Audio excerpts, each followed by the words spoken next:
নির্বাচনের 60 ঘন্টা আগে ইউনূস সরকার যে চুক্তিটা করে গিয়েছেন, সেই চুক্তি বাংলাদেশের স্বার্থের সম্পূর্ণ বিরুদ্ধে দাঁড়িয়ে করা হয়েছে। এই চুক্তিতে বাংলাদেশ 1637টা পণ্যে ছাড় দেবে, কিন্তু সে কিন্তু নিজে ছাড় পাবে খুবই কম। তার 1200 কোটি টাকার শুল্ক, সেই শুল্ক লস হবে প্রত্যেক বছর।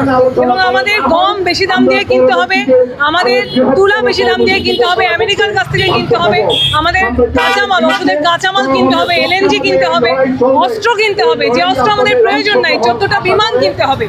এই বোয়িং বিমানগুলি 31 সালে আমরা পাবো, কিন্তু আমাদের এখন থেকে প্রত্যেক বছর 2000 কোটি টাকা করে এখানে ভর্তুকি দিয়ে যেতে হবে এই বিমানের জন্য। এই অপ্রয়োজনীয় যে অর্থনৈতিক বোঝা, এই অর্থনৈতিক বোঝা আমরা নিজেদের কাঁধে তুলে নিচ্ছি। এবং একই সাথে রাশিয়া চীনের সাথে কোনো চুক্তি আমরা করতে পারবো না, এই কথা আমরা দাসখত দিচ্ছি। আমরা আমেরিকা যেখানে নিষেধাজ্ঞা আরোপ করবে সেখানে নিষেধাজ্ঞা আরোপ করতে হবে, সেই দাসখত আমরা দিয়েছি। ফলে এই চুক্তিটা সম্পূর্ণরূপে জাতীয় স্বার্থের বিরুদ্ধে, গোলামের চুক্তি।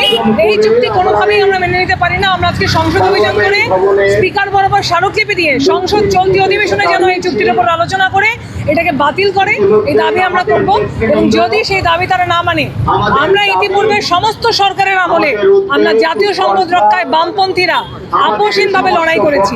এবং এবারও এই জাতীয় স্বার্থ চুক্তি, জাতীয় স্বার্থ বিরোধী এই চুক্তি যদি সরকার করতে চায়, তার বিরুদ্ধেও বামপন্থীরা লড়াই করবে। জনগণকে সাথে নিয়ে বামপন্থীরা এই চুক্তি বাতিলের লড়াই।